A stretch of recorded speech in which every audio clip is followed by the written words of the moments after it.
الحمد لله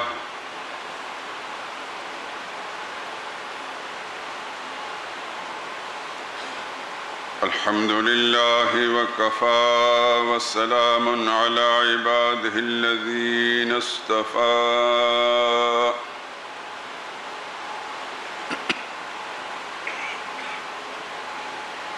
خصوصا على سيد الرسل وخاتم الأنبياء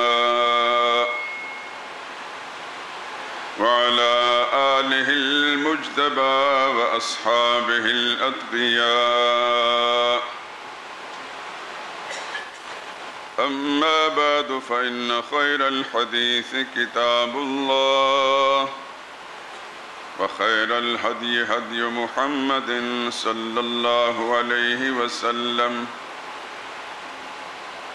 وشر الأمور محدثاتها وكل محدثة بدعة وكل بدعة ضلالة وكل ضلالة في النار.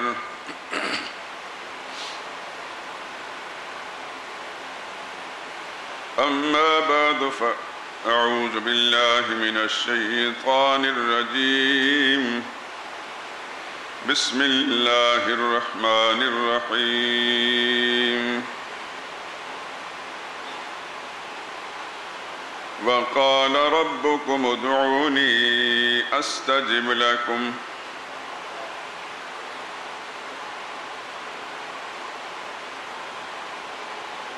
إن الذين يستكبرون عن عبادتي سيدخلون جهنم داخرين.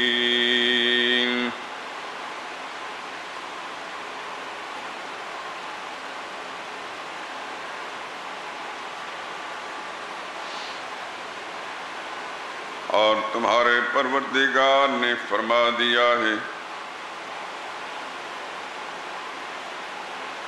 کہ تم مجھ سے ہی مانگا کرو، میں تمہاری مرادیں پوری کروں گا.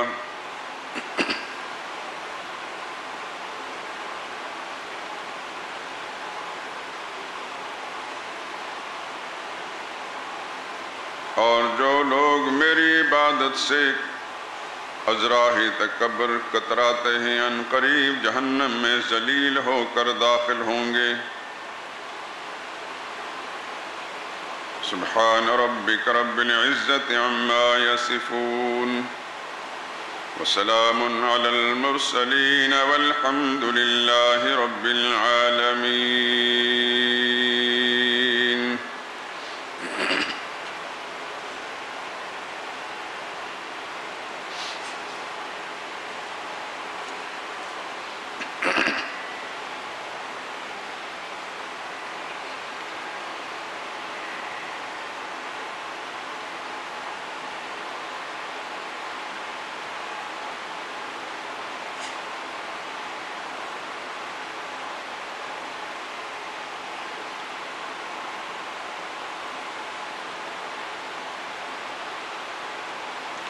آج اپنے بیان سے پہلے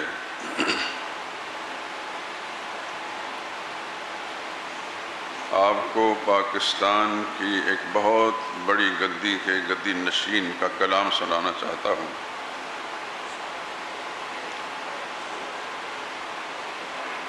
اور آپ کو لطف آئے گا کہ کوئی گدی نشین بھی اتنا موحد ہو سکتا ہے. مجھے اچھی طرح یاد ہے اور شاید میرے پاس اخبار کا وہ تراشا بھی ہے. کئی سال پہلے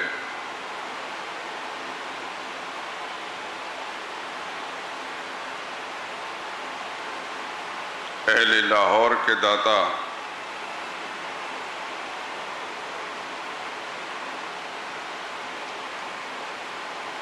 یہ تو پتہ ہے نا سب کو، کیونکہ جو آدمی شعوری یا لا شعوری طور پر بولتا ہے تو داتا صاحب کے پاس یہ ہے وہ ہے داتا صاحب، اس لیے میں نے جملہ استعمال کیا. میری کچھ عادت سی ہے، میں الفاظ پر بالعموم گرفت کرتا ہوں، اصلاح کر دیتا ہوں۔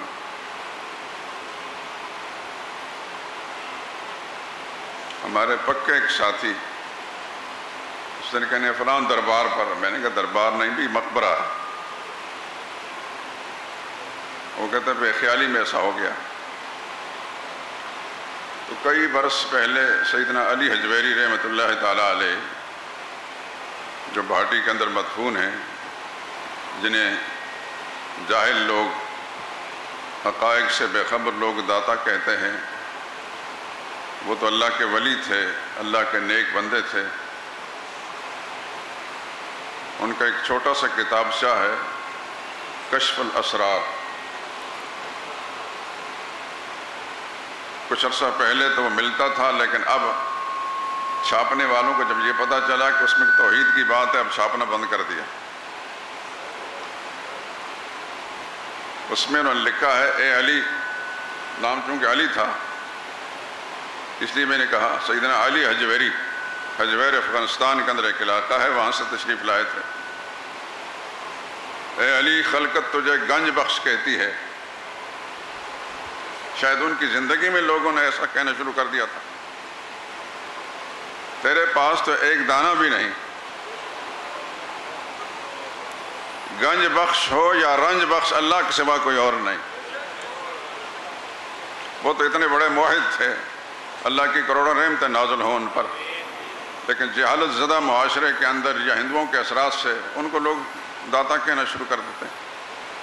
تو ان کے عرس پر اس گدی نشین نے، اب تو میں ان کی مغفرت کی دعا کروں گا، اللہ ان کی مغفرت فرمائے اور ہم سب سمیت ان کی لغزشات کو معاف فرمائے۔ اس وقت انہوں نے ایک نظم لکھی تھی، بڑے شاعر تھے، فارسی کے، اردو کے، بڑے زبردست شاعر تھے اور ادیب تھے۔ اس کا ایک مصرع مجھے یاد ہے، سارے داتاؤں کا داتا ہے ہمارا داتا۔ اس وقت اس نے یہ کہا تھا، سارے داتاؤں کا داتا ہے ہمارا داتا۔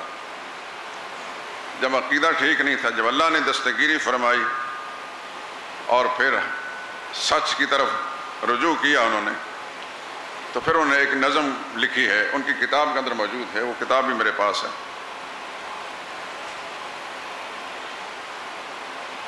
نظم کیا ہے؟ یہ حمد و مناجات ہے۔ شعر کی زبان میں جب اللہ تعالیٰ سے کچھ التجا کی جائے تو اس کو مناجات کہا جاتا ہے۔ کس سے مانگیں، کس سے مانگیں، کہاں جائیں، کس سے کہیں، اور دنیا میں حاجت روا کون ہے؟ کس سے مانگیں، کہاں جائیں، کس سے کہیں، اور دنیا میں حاجت روا کون ہے؟ سب کا داتا ہے تو، سب کو دیتا ہے تو، تیرے بندوں کا تیرے سوا کون ہے؟ کس سے مانگیں، کہاں جائیں، کس سے کہیں، اور دنیا میں حاجت روا کون ہے؟ سب کا داتا ہے تو، سب کو دیتا ہے تو، تیرے بندوں کا تیرے سوا کون ہے؟ کون مقبول ہے؟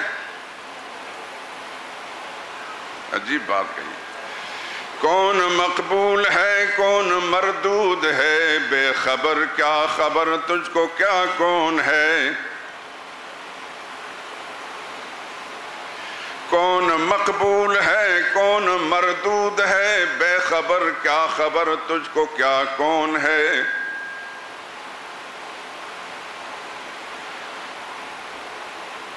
جب تلیں گے،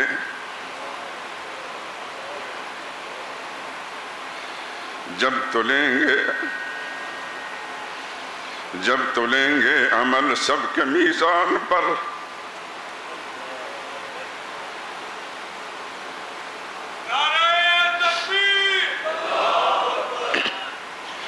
جب تلیں گے عمل سب کے میزان پر، تب کھلے گا کہ کھوٹا کھرا کون ہے۔ یہاں تو ہم سب کی تعریفیں کرتے ہیں، تعریفوں کو پل باندھ لیتے ہیں، 10 گز لمبے القابات سے نواز دیتے ہیں۔ ہمارا جی چاہے ہمارا کو پسندیدہ ہو، منظور نظر ہو تو اس کو ہم شہید کہہ دیتے ہیں، اور ہمارا ناپسندیدہ ہو تو اس کو ہلاک کہہ دیتے ہیں۔ یہ تو ہماری اپنی ثوابدید پر ہے۔ کون مردود ہے، کون مقبول ہے، کون مردود ہے، بے خبر کیا خبر تجھ کو کیا کون ہے۔ جب تلیں گے عمل سب کے میزان پر، سمجھتے ہیں میزان کو نا؟ میزان ترازو کو کہتے ہیں۔ محشر کے میدان میں ایک میزان عمل ہوگا، ترازو، تولا جائے گا اعمال کو۔ جب تلیں گے عمل سب کے میزان پر، تب کھلے گا کہ کھوٹا کھرا کون ہے۔ کون سنتا ہے فریاد مظلوم کی،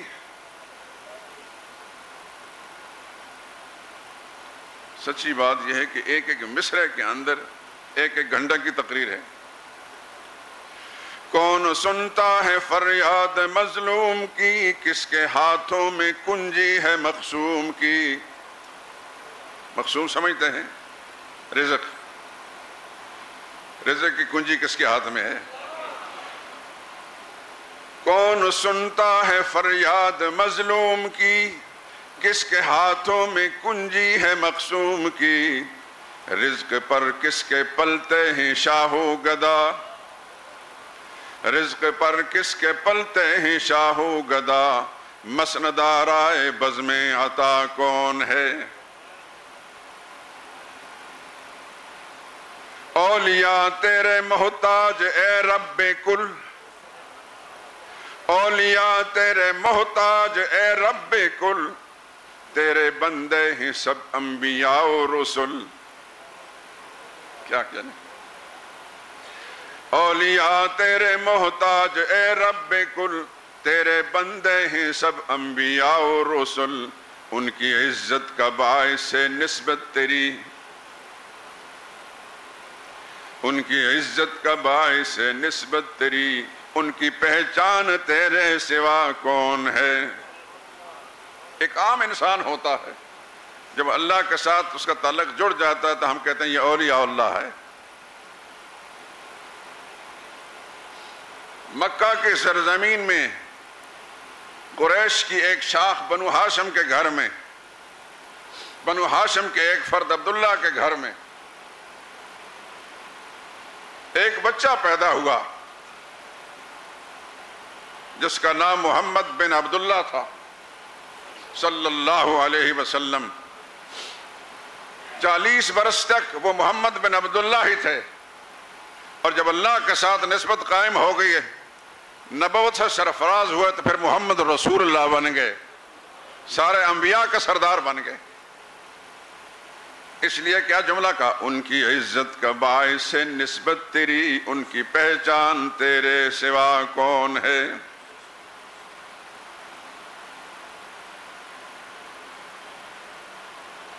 انبیاء اولیاء اہل بیت نبی، انبیاء اولیاء اہل بیت نبی۔ میں مختصر کر رہا ہوں، درمیان میں کچھ اشعار چھوڑ رہا ہوں چونکہ وہ عام آدمیوں کے فہم سے بالا ہیں۔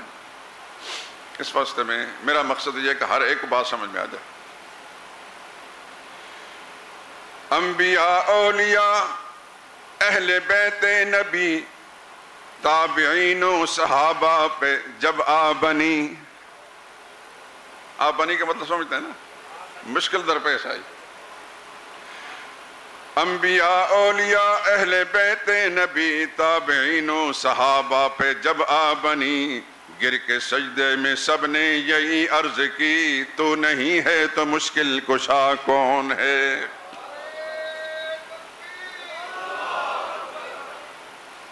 آخر میں انہوں نے اپنے بارے میں شعر کہا ہے، اہل فکر و نظر جانتے ہیں تجھے، اہل فکر و نظر جانتے ہیں تجھے، کچھ نہ ہونے پہ بھی مانتے ہیں تجھے. یہ کسر نفسی ہے. اہل فکر و نظر جانتے ہیں تجھے، کچھ نہ ہونے پہ بھی مانتے ہیں تجھے. اے نصیر اس کو تو فضل باری سمجھ. یہ صاحبزادہ نصیر الدین نصیر گورڑا کے گدی نشین. اے نصیر اس کو تو فضل باری سمجھ، ورنہ تیری طرف دیکھتا کون ہے.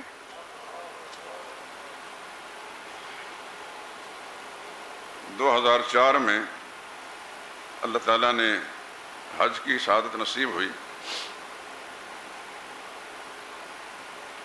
میرے ساتھ میرے گھر والے بھی تھے. جمعے کی نماز پڑھ کر حرم بیت اللہ سے باہر نکلے. دروازے میں ابھی جا ہی رہے تھے تو یہ صاحبزادہ صاحب چند قدم مجھ سے آگے ہجوم میں جا رہے تھے اپنے مریدوں سمیت. مجھے گھر والوں نے توجہ دلائی کہ یہ گورڑے کے پیر تو نہیں ہیں. اخبار میں کہیں تصویر دیکھی ہوگی، ان مخصوص پگڑی زلفیں ان کی. میں نے دیکھا، میں نے کہا یہ وہی ہیں. میں نے کہا آپ پیچھے سے آئیں، میں ان کو جا کر پکڑتا ہوں. ہجوم کے اندر جلدی جا کے میں نے کندھے سے پکڑ لیا. انہوں نے پلٹ کر مجھے دیکھا.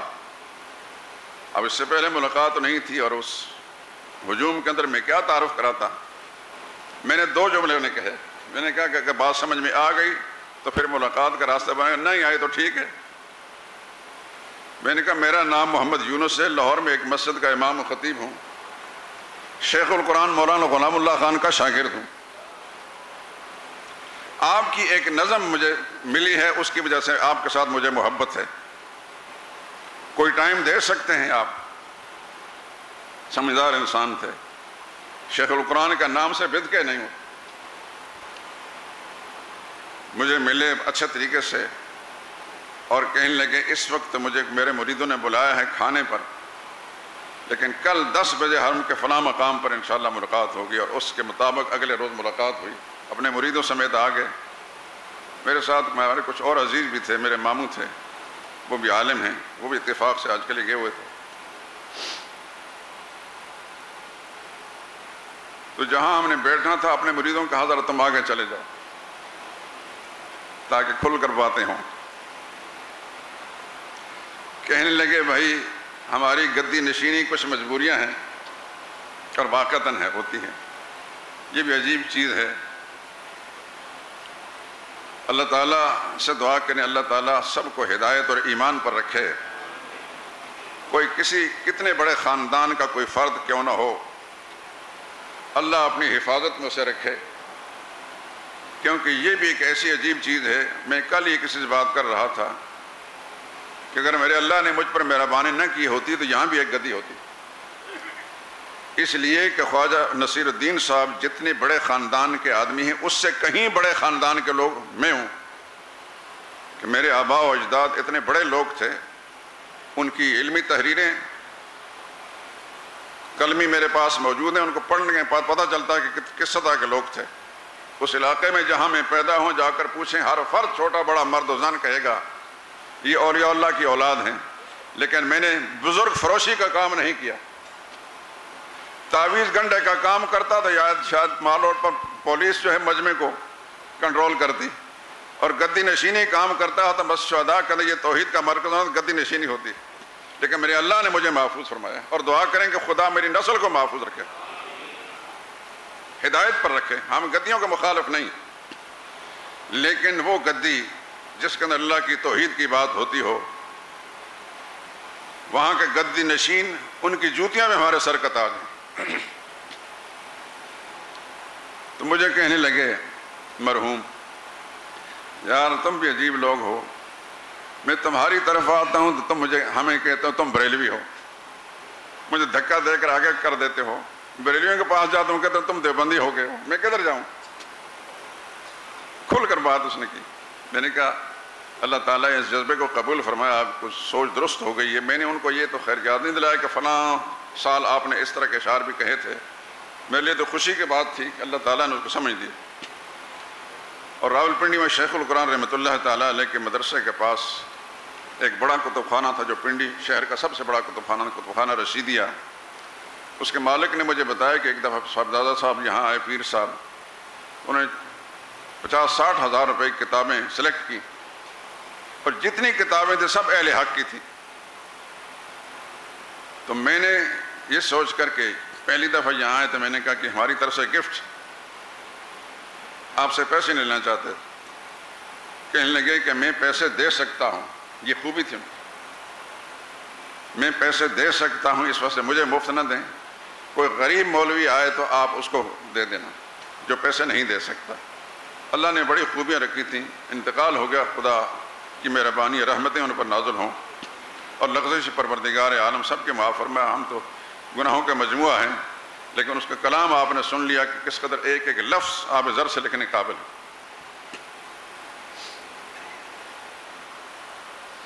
قرآن کریم کی یہ آیت کریمہ جو میں نے تلاوت کی ہے اور ترجمہ بھی سنایا ہے، یہ 24ویں پارے میں سورہ حامیم مومن کی ایک آیت ہے، آیت نمبر 60.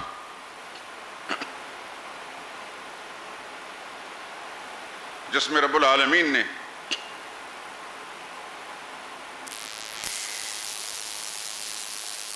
اپنے پیغمبر کے ذریعے سے صلی اللہ علیہ وسلم اعلان کروایا ہے، اے میرے بندو ادعونی استجب لکم.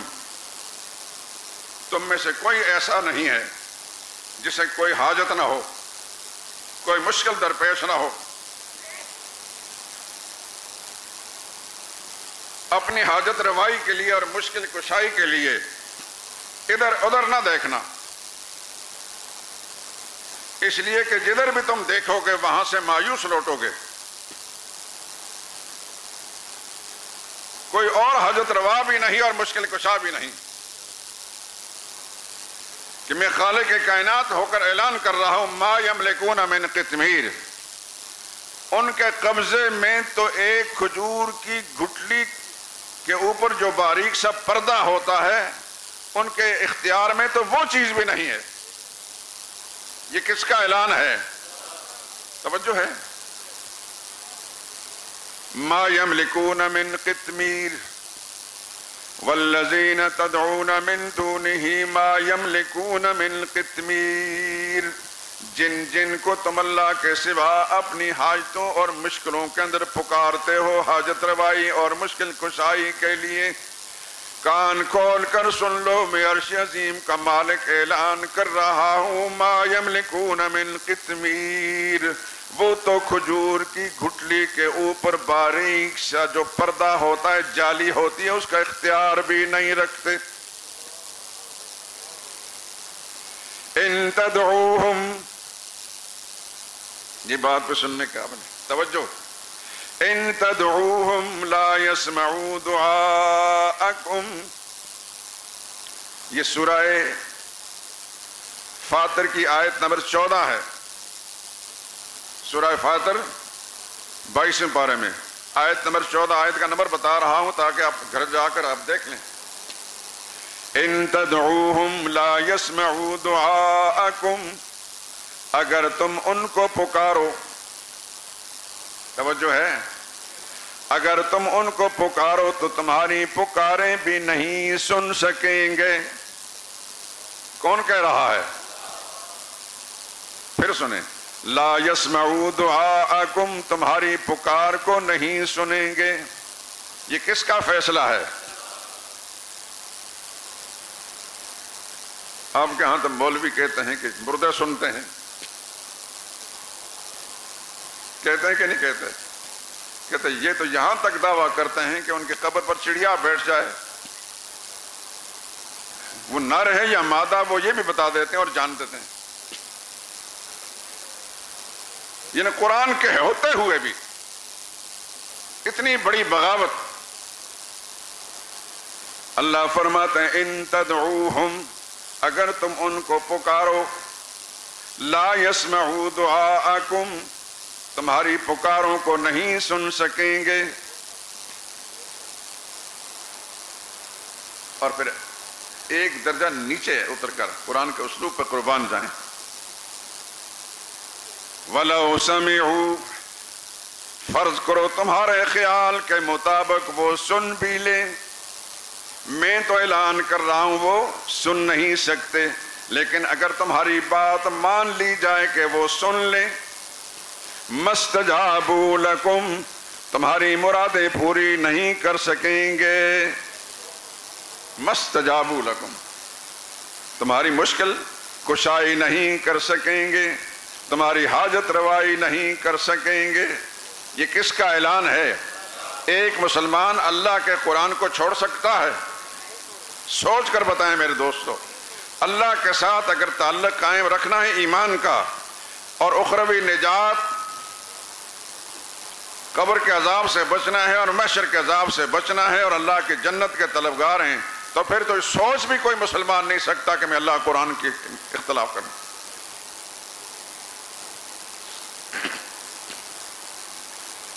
لیکن جو شخص اس فکر سے بے نیاز ہے وہ اللہ کی کتاب کو، اس کے نزدیک اس کی کوئی حیثیت نہیں. یہ بات بھی قرآن کریم کے اندر موجود ہے.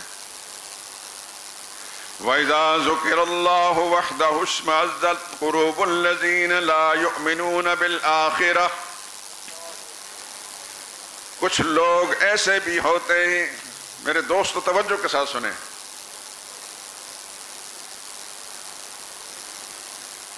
یہ آپ کے فائدے کی باتیں ہیں. میرے اور آپ کے پاس کوئی گارنٹی نہیں کہ اگلا جمعہ آئے گا. اللہ فرماتے ہیں وَإِذَا ذُكِرَ اللَّهُ وَحْدَهُ، کچھ لوگ دنیا میں ایسے بھی ہوتے ہیں جب ان کو اللہ کی توحید سنائی جاتی ہے، اشمئزت قلوب الذین لا یؤمنون بالآخرہ، کڑنے لگ جاتے ہیں ان کے دل جو آخرت پر ایمان نہیں رکھتے، انہیں توحید ناگوار ہوتی ہے. وَإِذَا ذُكِرَ الَّذِينَ مِن دُونِهِ، اللہ کی توحید کا ذکر چھوڑ کر اوروں کا تذکرہ کرنا شروع کر دیا جائے، کچھ بزرگوں کے واقعات سنائے جائیں، ان کی سچی جھوٹی کرامات سنائی جائیں، اذا ہم یستبشرون، اسی وقت وہ اچھلنے لگتے ہیں، خوش ہونے لگتے ہیں. یہ بھی اللہ پاک نے اپنے قرآن میں واضح کر دیا کہ جس کا مجھ پر ایمان ہے وہ میری توحید کو سن کر خوش ہوگا، اور جس کا آخرت پر یقین نہیں، میری ملاقات پر یقین نہیں، وہ غیروں کے تذکرے پر خوش ہوتا.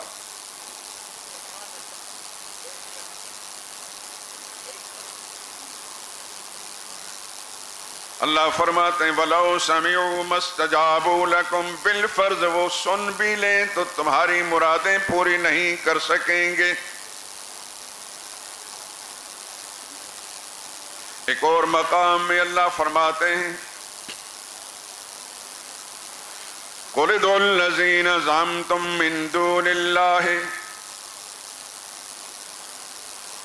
میرے لاڈلے پیغمبر ان لوگوں کو چیلنج دے دیجئے، ادعوا الذین زعمتم من دون اللہ، اللہ کو چھوڑ کر کسی اور کو تم اگر مشکل کشا سمجھتے ہو، حاجت روا سمجھتے ہو، ان کو مشکلوں میں پکار کر دیکھ لو،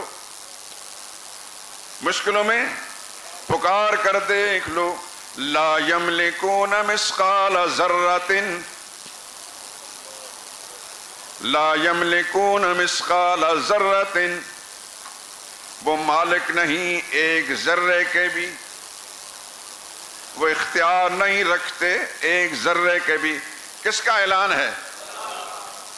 ایمانداری سے بتائیں اپنے دل سے ٹٹول کر، توحید کا ذکر سن کر زیادہ خوش ہوتے ہیں یا کرامات سن کر؟ میں کرامات کا منکر نہیں ہوں، سچی کرامات کو مانتے ہیں، یہ سچے اولیاء اللہ کی خوبی ہے، اللہ تعالیٰ نے کو دی ہوتی ہے.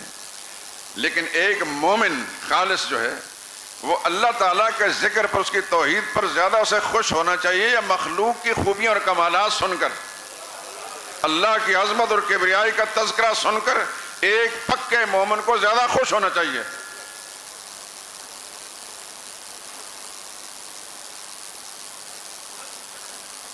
قل ادعوا الذین زعمتم من دون اللہ لا یملکون مثقال ذرۃ فی السماوات ولا فی الارض، وہ اختیار نہیں رکھتے ایک ذرہ کا بھی، آسمانوں والے ہوں یا زمین والے ہوں۔ کتنا عموم بیان کیا اللہ نے۔ آسمانوں میں لا تعداد اللہ کے فرشتے ہیں کہ نہیں؟ اللہ فرماتے ہیں لا یملکون مثقال ذرۃ، ایک ذرے کا اختیار نہیں رکھتے، فی السماوات آسمانوں میں، ولا فی الارض اور نہ زمین میں۔ آگے ایک جملہ بڑا عجیب اللہ کریم نے فرمایا، اللہ کے بیان پر قربان جائیے، وما لہم فیہما من شرک۔ یہ کون سی آیت ہے؟ ہاں جی، آیت نمبر کون سی ہے؟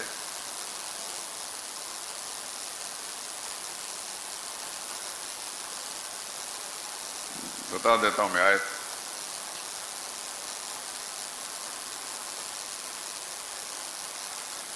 یہ سورہ سبا کی آیت ہے،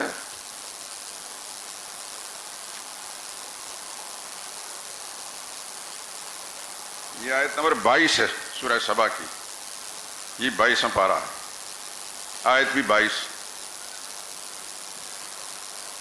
وما لہم فیہما من شرک، اس کی وجہ بیان کر رہی، یا اللہ کیوں اختیار نہیں رکھتے ایک ذرے کا بھی، آسمانوں والے بھی نہیں رکھتے، زمین والے بھی نہیں رکھتے، کیوں نہیں رکھتے؟ اس کی اللہ وجہ بیان کر رہے ہیں، ما لہم فیہما من شرک، اس لیے اختیار نہیں رکھتے کہ جب میں زمینیں بنا رہا تھا، جب میں زمینیں بنا رہا تھا، ان میں سے کوئی ایک ایسا نہیں، کسی نبی نے، کسی ولی نے، کسی فرشتے نے، کسی جن نے آگے بڑھ کر یہ پیشکش نہیں کی تھی، یا اللہ تھوڑا سا ہمارا بھی حصہ شامل کر لیں۔ بات سمجھ میں آئی ہے؟ جب میں آسمان و زمین کو بنا رہا تھا، انہوں نے کوئی حصہ شامل نہیں کیا۔ ما لہم فیہما من، پچھلے جمعے میں نے شرک کا معنی سمجھایا تھا نا، حصہ۔ شریک کسے کہتے ہیں؟ حصہ دار کو۔ یہاں اس آیت کا اس جملے سے معلوم ہوتا ہے کہ شرک کا معنی کیا ہے؟ حصہ۔ اور اسلام کی زبان میں شرک اسے کہتے ہیں کہ جو مخلوق کو اللہ کا حصہ دار بنا دیتا ہے۔ ما لہم فیہما من شرک، ان کا آسمان و زمین کی تخلیق میں، ان کی بناوٹ میں کوئی حصہ بھی شامل نہیں، اس لیے یہ آسمان و زمین والے سارے کے سارے ایک ذرے کا اختیار نہیں رکھتے۔ اور سنیے قرآن کی زبان میں، یا ایھا الناس، یا ایھا الناس، او دنیا بھر کے لوگوں، دنیا بھر کے لوگوں، روئے زمین پر بسنے والے لوگوں، ضُرِبَ مَثَلٌ، تمہارے لیے، تمہارے سمجھانے کے لیے ایک مثال بیان کرتا ہوں، فَاسْتَمِعُوا لَهُ، غور سے اس کو سنو، کان لگا کر سنو۔ آپ کی توجہ ہے، اللہ کا مطالبہ ہے، کان لگا کر سنو۔ ضُرِبَ مَثَلٌ، ایک مثال بیان کی جاتی ہے۔ آپ پڑھے لکھے لوگ ہیں، مثال کب بیان کی جاتی ہے کسی بھی گفتگو میں؟ بات میں سمجھا عرض کرتا ہوں۔ 3 طرح کے لوگ ہوتے ہیں انسانی معاشرے کے، 3 طرح کے لوگ ہوتے ہیں۔ کچھ نہایت ذہین لوگ ہوتے ہیں، وہ تو اشاروں کو بھی سمجھتے ہیں۔ کچھ درمیانے درجے کے لوگ ہوتے ہیں، ان کے لیے دلائل بیان کیے جاتے ہیں، دلائل کے ساتھ بات سمجھتے ہیں۔ اور کچھ غبی لوگ ہوتے ہیں، ان کے لیے دلائل کے ساتھ ساتھ مثال بھی بیان کی جاتی ہے۔